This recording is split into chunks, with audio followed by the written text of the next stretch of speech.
What's up, everybody? This is episode 2. Welcome. I hope everybody is watching us. Today is a very interesting conversation I'm gonna have with two special people in my life.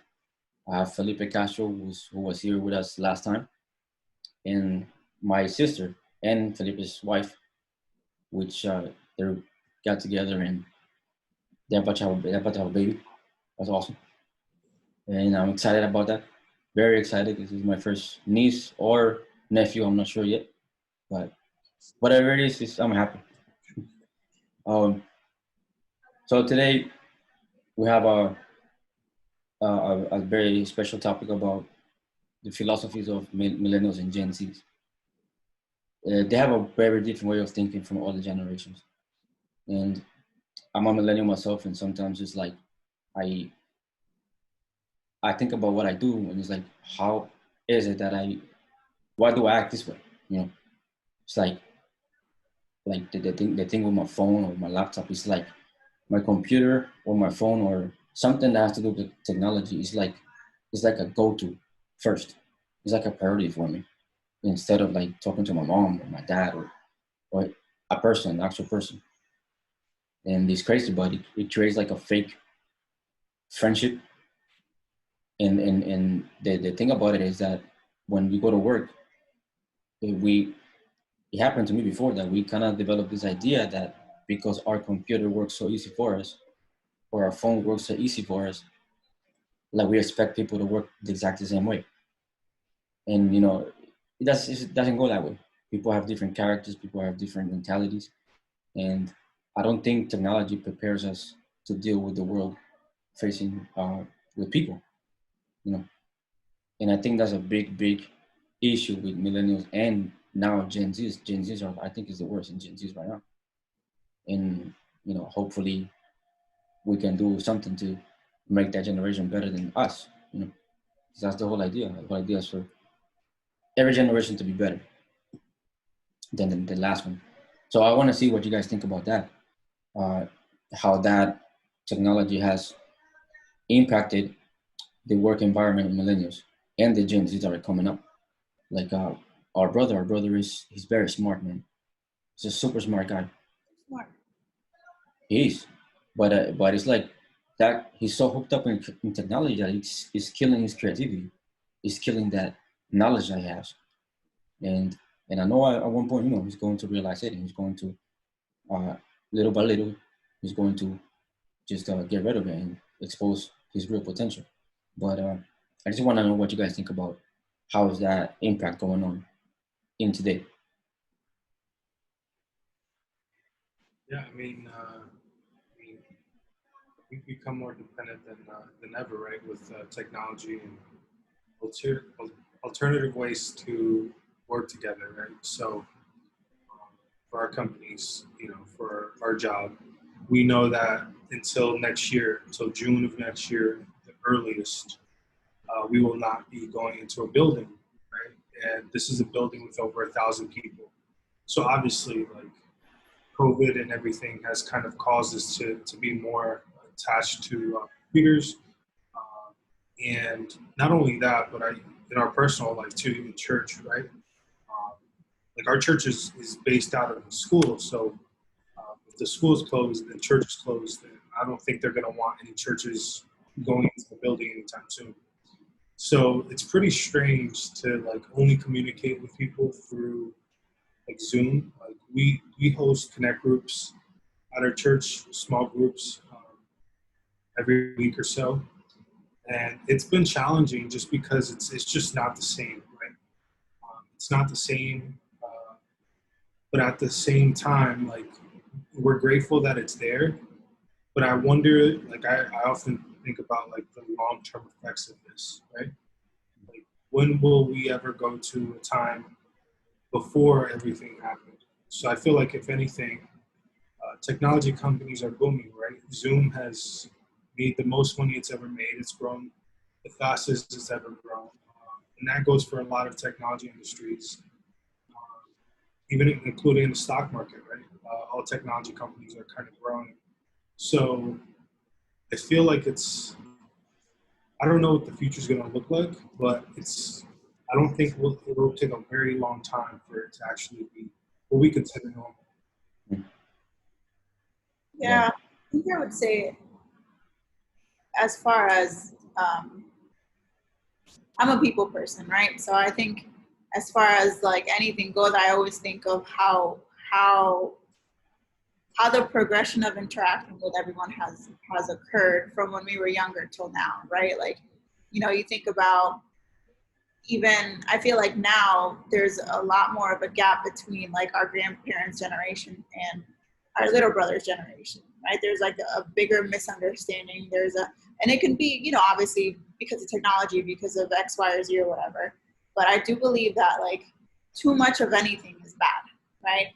Whether it be food, whether it be socializing, whether it be going outside, whether like too much of anything can be bad. And so what I think is, while technology, and thankfully we have technology during the pandemic, like while it's brought us closer together, it doesn't replace human interaction, right? And so I think for me, that's the biggest point that I almost fear for the younger generation, and honestly our generation too. You know, thankfully you and I had strict parents, so like not interacting with people was never an option. And they always taught us, like, you go in a room, you say hello to everyone. When you're leaving, you say goodbye to everyone. Like, and that's just what was taught to us. But I feel like technology gets in the way of that, because I do remember being a teenager, and we got our first iPhone, sophomore or junior year of high school? Yeah, it was in high school. Yeah, so even then, like, it was pretty late on that we were exposed to the fact that we could have everything in a single touch. Right, but I remember being hooked on my phone, text messaging, everyone, hooked, text messaging, and you know, when you're young and you're a rebel, like, you don't think of these things, of all the moments that were missed. But now it's not just texting, right? Now it's just like, you can have all the information in the world that you want at your fingertips. You can have what your friend in Australia is doing at your fingertips. You can find anything out, and while that's a good thing, I think, again, there's a balance. And I think the scary part for me, and that I've seen and that I've noticed, especially in the younger generation, and again, even in some part of our generation too, is that people don't know how to interact with each other. Right? You get together with a group of friends, and it's always awkward at first. It's always awkward till you get the momentum going. And what is the first thing that everyone does to feel safe? They take out their phones. So or the elevator. So you're surrounded by people, but you're so uncomfortable by it that you go and look at other people.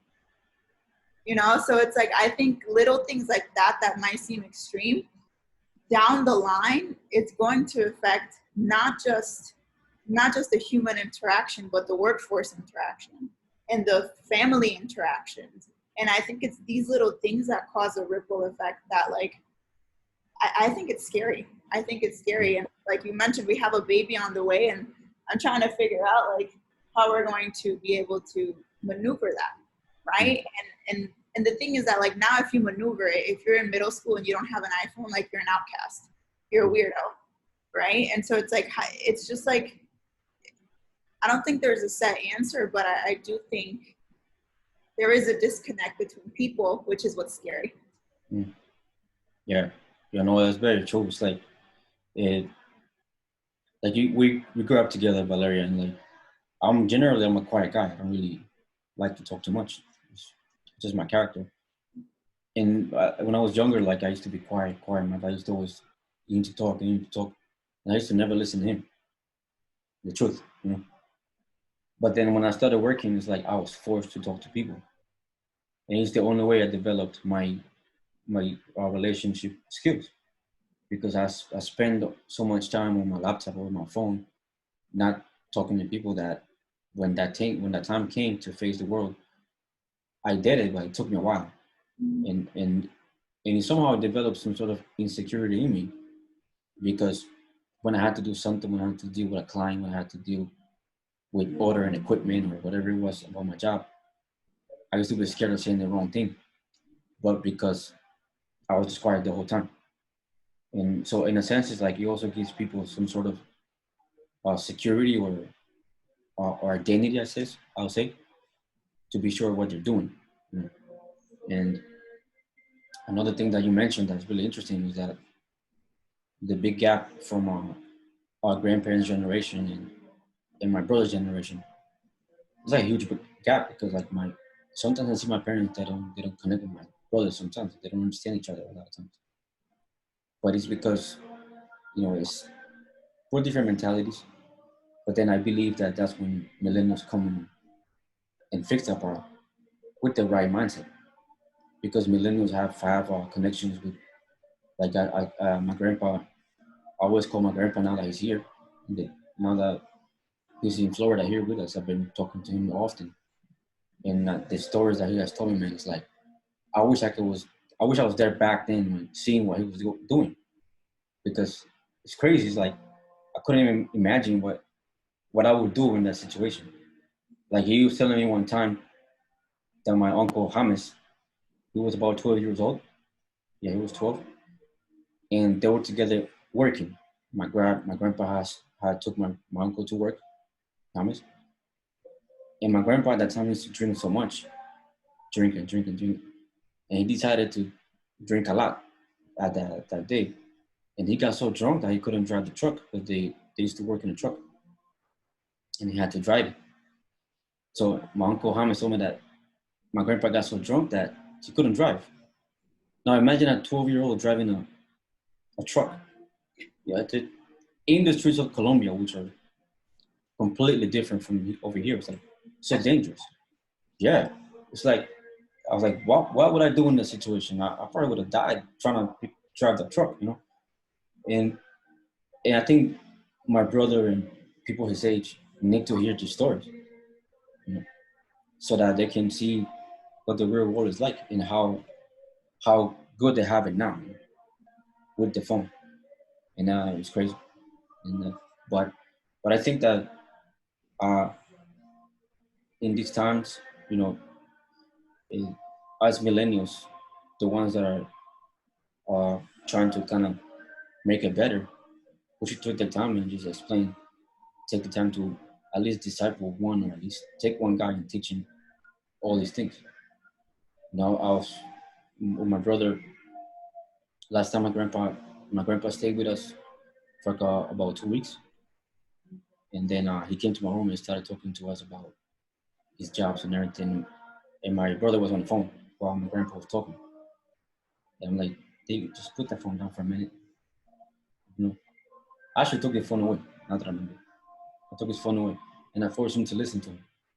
And at the end of it, my brother's like, "Yo, my grandpa's crazy." Like, right?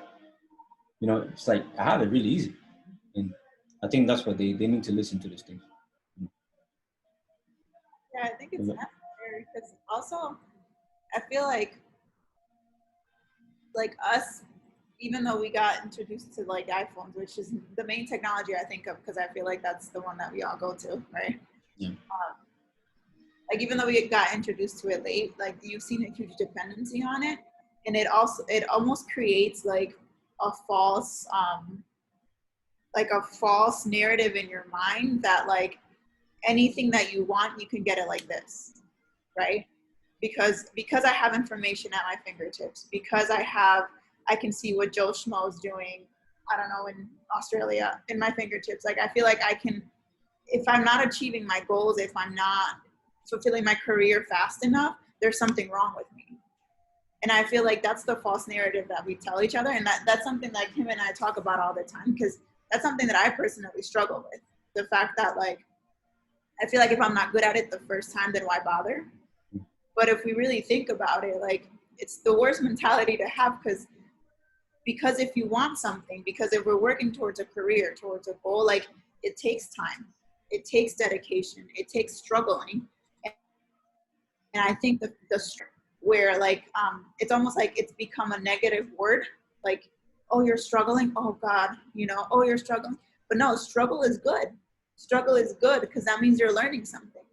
That means there's something in you that's being pulled out, that yeah, it's uncomfortable, yeah, it's sucky for a little bit, but it's needed, right? And I think one of the biggest gaps between, and I guess I can only talk about like like my personal life and like the younger kids that I know, or like my little brother, is the fact that like our struggle in life wasn't as bad as our parents, but we had some struggles, right? Like I remember us having to sleep in the living room because we didn't have enough money to pay for oil, right? And so we made it fun because we were kids, but we were old enough to understand that our parents were struggling financially, and so let's just try to make it fun. Or I remember not having the pleasure of saying, oh, I'm going back to school, I'm going to go on a shopping spree for back to school clothes, you know, because again, I think our parents were struggling, and they did the best, but we just didn't have the means for that, right? And so I think this new generation kind of grew up, especially the younger ones too. I feel like if you're the baby of the family, like your mom, your dad, and everybody else babies you. And so we take away the fact that like you have to struggle, and you have to understand that like that struggle kind of creates respect for yourself and for the people around you. And that's one thing that I've kind of noticed, is that this mentality of the world owes me something and I'm going to get famous overnight, you know? And again, that to me is concerning. But it's so hard to undo such a mentality, because it's not just one or two. It's an entire society now that's based around technology. And I want what I want when I want it, and I need it fast, you know? Yeah, that's definitely something that is going on out there right now. Like my brother was here with me, and he brought a friend, and it's like they're always making music all the time. And I was talking to them, I was like, they literally spend 24 hours a day making music and recording, and that's good, you know. But I told him, okay, great, you know. So are you making any profit out of it? He's like, oh no, not yet.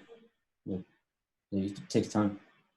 I understand it takes time, but what else are you gonna do? Is like, are you expecting to just somehow expect, I don't know, somebody to come and see you on SoundCloud or whatever it is that they're using now? No. They're like, no, it's just I love what I do, you know. That's great, don't get me wrong, I'm not trying to kill your dreams. But what are you gonna do? He's like, and I explained to him my whole situation, where the job that I had was a good job, but it took time to get there. Like, it took struggle to get there. I started working from $13 an hour or less than that to like 25 an hour. That doesn't happen overnight, you know. It took time, it took effort, it took a lot of work, it took some tears, to be honest.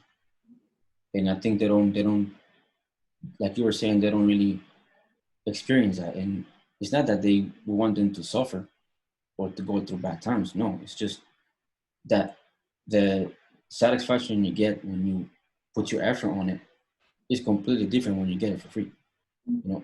And you actually last longer, because when you get it for free, it's like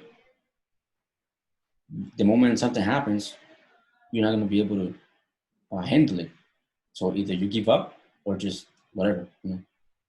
And I think that's something that the young generation have to learn. And even millennials that are 30, 33 years old, they still don't know what they want, and or they're at home living with their parents without working. That's not right. You know? Well, I also think that part of that is like, I have a lot of friends that still live with their parents, and you know, they have college degrees, but they're working like retail or something like that. I think part of the problem is our parents do their best to give us what they didn't have, right? And so part of that, though, is what Valeria is saying. We tend to get babied. So for me personally, like when I chose to live with my dad, once I turned 18, I had to pay rent. And it wasn't much. It was $450, which, I mean, for an 18-year-old that has a job, 19-year-old, it's a lot of money. But I always understood that it was more of my dad teaching me a lesson of like responsibility versus, I know he could do without my money. You know, I wasn't helping him, he was helping me. That's how I looked at it. You know, when I was 16 and I wanted an iPhone, my dad's deal was, you know, if you get that iPhone, you have to pay for it. You have to pay your bill. And so I feel like we're a byproduct, and millennials as well, of that, of getting babied and that, right? Like I remember one time, like your brother wanted money for studio, right? You don't pay for yourself. Like you have to make music. And I remember Valeria was like, yeah, we'll pay for it. And I was like, no, we won't. What we'll do is we'll match whatever you come up with, right?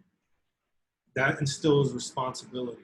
How bad you want, because at the end of the day, you have to want it. I'm not saying you can't chase your dreams, but you have to want it, right? My dad's deal with me when I turned 18 years old and got my license is whatever money you come up with for your car, I'll double it. So I bought a $500 car because that's all I was willing to put in. I just wanted to drive, but I'm thankful that he, from an early age, kind of instilled those lessons in my life. And I would like to do something similar to our kids, for our kids, and teaching them the why. It's not to, it's not fair. Well, this person doesn't pay rent. I used to get upset. I'm like, yo, my friends aren't paying rent, but my friends are still there. My friends are still at their parents' house because they got comfortable. But I have my own house, and I didn't get a college degree or anything like that. But I feel like the responsibility and hard work will always outperform kind of getting babied. It's a disservice to others when you baby. That's funny. There's been psychological studies where they show that for lack of a better term, but like helicopter parents, they do a disservice to their kids. Their kids grow up being a lot more rebellious and a lot less task oriented or task efficient because their parents did everything. So simple little things like when a baby's learning to crawl, like not grabbing the baby and like putting them up or fixing them, like letting them struggle until you figure out what feels comfortable for you and then go. Or little things like if a baby isn't able to put a toy in a box, like letting them struggle, because that creates that sense of like, I can do this myself and I want this for myself. I thought that was very interesting. Yeah, no, definitely. And it's like you were saying, Felipe, I think what your dad did was great, because my parents raised me good, and I am who I am because of them. But like the truth is that and I know they did it to help me out, but I didn't really start paying rent until I was like 24 or something like that, And I mean, that's good, but I was also in college and everything, but still, like, if I would have known at least paying my phone bill or when I finished high school that I got my first job, I probably would have managed my money better, Up until now is when I can honestly right now say that I'm out of debt. I don't have any like financial issues like that, but 10 years ago I had huge bills with credit cards because I just let's do it, whatever, get it when I want. When the bills came, I'm like, how do I want to pay for this? If I don't have a stable job. And it took a while to get rid of it, but thank God it happened. But I think I could have done better, or learned better about life and its struggles. And but I think they did it just because they didn't want us to make the same mistakes they did, and that's completely understandable because they're our parents. But I think when it comes, like you were saying about it, like too much is bad. And the thing is that fear of us making those mistakes that they did, it created some sort of manipulation towards us because it didn't really let us think for ourselves or to to be able to develop our surviving mode, I guess you can call it, or just to make it in life, because we're so dependent on them that I don't know how to do it. This happened, I don't know how to do it. So I will always go to my parents until like somehow I was like, you know what, there's some things that I have to face alone in life, and so I think that's very important in this generation. And yeah, I think time's running out. I'm not sure. Yeah. Oh, we're still recording. I just don't want to stop. I don't want it to die on us like right in the middle of it. But no, I guess we'll wrap it up here for now. But thank you so much for your time. Thank you for what you said. It was very, very amazing knowledge, and I hope that everybody is watching right now likes it, and hope to see you again some other time. And I can't wait for the baby to be born. I can't wait, but I'm excited. One more we'll find out if it's a boy or girl. Awesome. Yeah. Well, have a good night. Good night. Thank you. God bless you. Take care. I love you. Love you.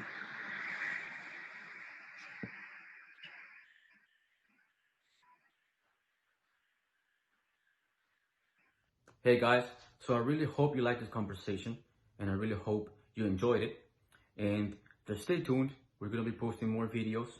Make sure you subscribe. And also, if you want us to talk about something specific, you can actually put it on the comment section, and I will read it and see what I can come up with.